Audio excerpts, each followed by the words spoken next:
for presenting this budget in most difficult and trying times. Initially, sir, we all thought that it would be Honorable Finance Minister would submit the budget for UP and Punjab. However, as the budget speech of the Honorable Finance Minister went on, and it was nobody's budget, no one's budget. And I can confidently say that it is a stylish budget with no substance. I'm sorry to say that. Sir, to put it in a different words, it's a budget like an operation successful but patient is dead. This budget may be a good budget for the country according to the Honorable Finance Minister, but for AP it is bad and worst. Sir, my point is Atmanirbharata of the states. Honorable Finance Minister on several occasions talks about Atmanirbhar Bharat. But I am asking Madam, what is Atmanirbharata of the states? Not the center, not only the center. The center, according to me, and I'll give the statistics also, Vice Chairman, sir, using manipulative practices to reduce the share of state share of taxes from the central pool of taxes. Sir, center has deliberately I'm using the word, and surcharges in its gross tax revenues, which is not shared with the states. Sir, it has been brought down. The states' share has been brought down. In reality, though the 15th, according to the Honorable Finance Minister, the 15th Finance Commission has recommended 41%. In reality, the real percentage works out to 29%. I can give the figures also, sir. It is not 41%. It is because of cess and surcharges. And I'll give petrol as an example. The central government has collected 3.35 lakh crores by way of cess on petrol, shared just 5.8% of it, that is 19,475 crores with the states. What is shared with the states? In the case of petrol is only 5.8%. Out of 100 rupees, 5 rupee 80 paisa. Sir, by increasing Honorable Finance Minister has coined a special word, apart from cess and surcharge. Special additional excise duty. This is nothing but cess and surcharge. By increasing the special excise additional duty, nothing but cess, the center has pooled 2.87 lakh crores from which the states are not getting a single rupee. Not a single rupee. This is the situation. Sir, the share of tax component in the excise duty, which is shared with the states, has decreased by 40% in the case of petrol and 59% in the case of diesel. Sir, at present, I have a statistics which I would like to, Honorable Madam is present. Sir, in the case of petrol, let us presume that the cost of the petrol is 100 rupees for the sake of brevity. Basic price is 45 rupees. Basic excise duty is 1 rupee 40 paise. And special additional excise duty is 11 rupees. Out of 11 rupees, nothing goes to the state. Nothing. Not a single rupee. Road and infrastructure cess, 18 rupees. Nothing goes to the states. Agricultural infrastructure and development cess, 2 rupees 50 paisa. Nothing goes to the states. Dealers commission, of course it goes to the dealers. Taxes, whereas the states are empowered to levy VAT in the case of petrol and liquor. What is that? The maximum percentage any states can charge is only 10 to 15%. It varies from 10 to 15%. What is center getting? Central government is getting 85% and states are getting 15%. This is the justice what central government is rendering in the case of taxes, share of taxes. Sir, AP share in the divisible pool, I would like to share with the Honorable Madam. AP state, when compared to the divisible profits, AP share of taxes. In 13th Finance Commission, between 2010 and 2015, AP share is 6.9%. 14th Finance Commission, 2015 to 20, from 6.9% it has come down to 4.3%. It has come down by 2.6%. In 15th Finance Commission, it is 4.07% in 2000, whereas in the previous year, 2020-21, it was 4.111%. So year after year, Andhra Pradesh is getting, the share of taxes is coming down, and it is nothing but a stepmotherly treatment. Honorable Finance Minister is our daughter-in-law of our state. I want everybody to, all the honorable members to know about it. Sir, deciding the state share of taxes, there are certain points, that is population, forest cover, geographical area, there are various parameters. Quite surprisingly, 15% weightage is given for population. Andhra Pradesh is one state which is effectively controlling the population. And those states which are not controlling the population, they are benefited. Those states which are controlling the population, they are punished. This is the formula what the central government is following, or Finance Commission is following. Sir, comparative of AP budget. See, on various sectors, how the center is spending and how Andhra Pradesh is spending.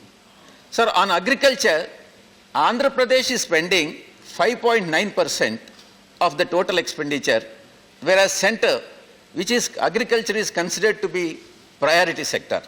Center is only spending 3.8%.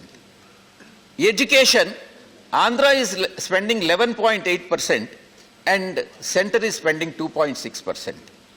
Health sector, Andhra is spending 6%, center is spending 2.2%.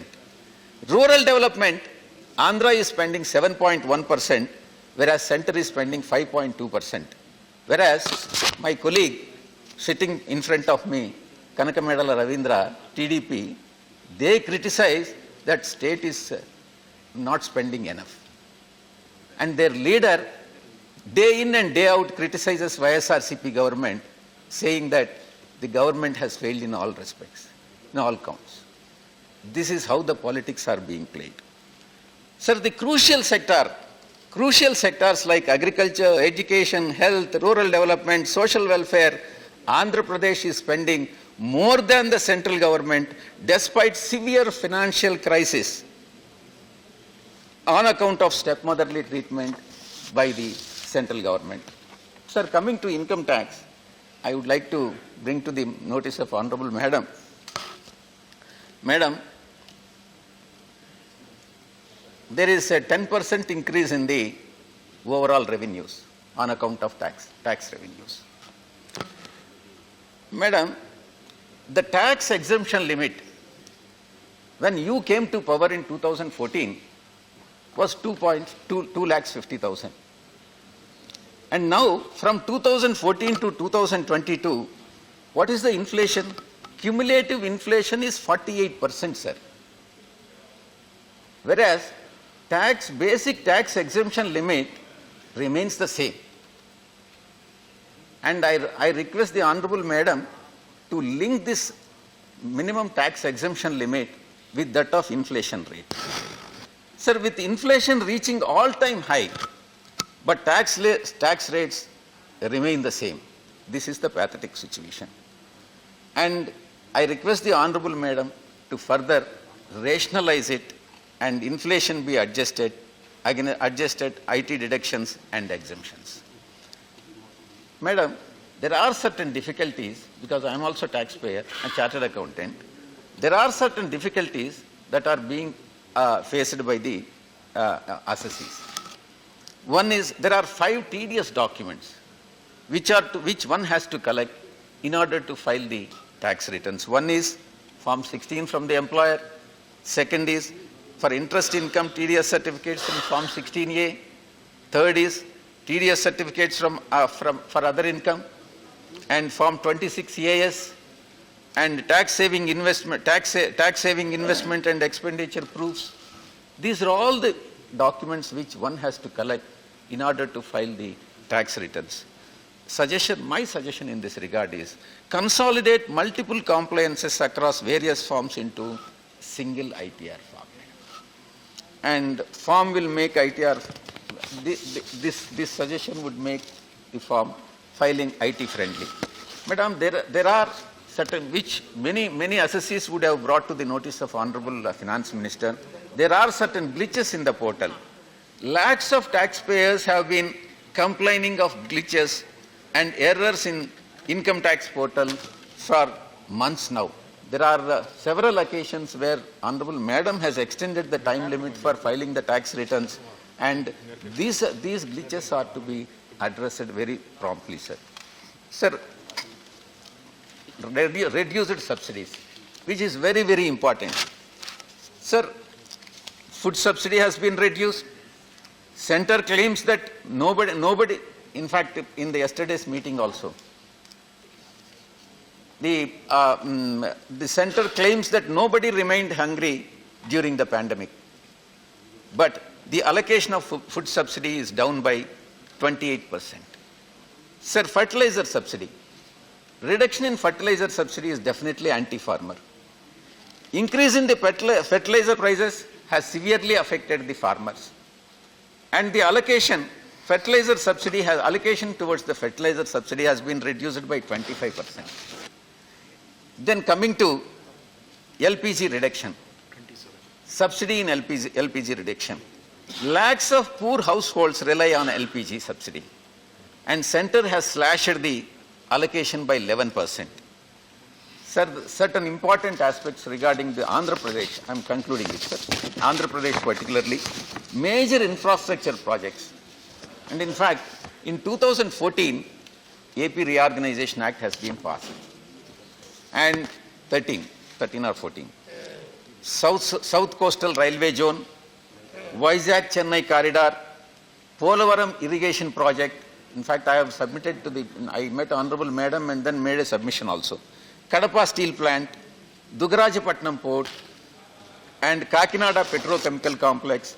These are all the pending issues which are yet to be addressed by the central government even after considerable lapse of time. Sir, national educational institutions which the central government has granted by virtue of AP Reorganization Act, all are operating from the rental premises. Not a single national institute has got its own premises. Whether it is, be it Indian Institute of Petroleum and Energy and Indian Institute of Management, Indian Institute of Technology, Central Tribal University, all are operating from temporary campuses, and I should thank Jairam Ramesh ji for drafting such a loose act, very loosely drafted act of AP Reorganization Act. He very often, now and then, repeatedly claims that he is the author of the AP Reorganization Act, and I am sorry to say that he has drafted it most loosely, sir, and which BJP is taking advantage of it. Sir, in conclusion, the AP leadership, AP BJP leadership, every day now started criticizing our party and government for no reason. What is centre doing for AP? That AP BJP will not raise that issue. Centre is doing nothing and giving stepmotherly treatment to AP, Andhra Pradesh, whereas Andhra Pradesh BJP day in and day out criticizes the YSRCP government. And in reality, the biggest critic of the central leadership of BJP and the union budget of AP is AP state BJP leadership itself. Sir, finally, in conclusion, I would like to submit to the Honorable Madam that the government claims the mantra, most chanted mantra of BJP government is Sabka Saath, Sabka Vikas, Sabka Vishwas, Sabka Prayas. Every year, one element is added to the slogan. Initially it is Sabka Saath, Sabka Vikas, then Sabka Vishwas, then Sabka Prayas. Every year one is added. Madam, I'm asking, this budget, Please conclude, sir. I'm concluding. This budget does not ensure Saath to the states, no Saath. This budget does not ensure Vikas to the states. This budget not taken the states into Vishwas, no Vishwas on the states. This budget does not ensure supporting the prayas of the states. No Saath, no Vikas, no Vishwas, no prayas. Thank you very much, sir. Thank you for giving the opportunity. Thank you, sir. Thank you, Vijaya Sai Reddy ji. Now, the next speaker, Srimati Jarna Das Baidya. Madam, you have 7 minutes. Yes, sir. Thank you.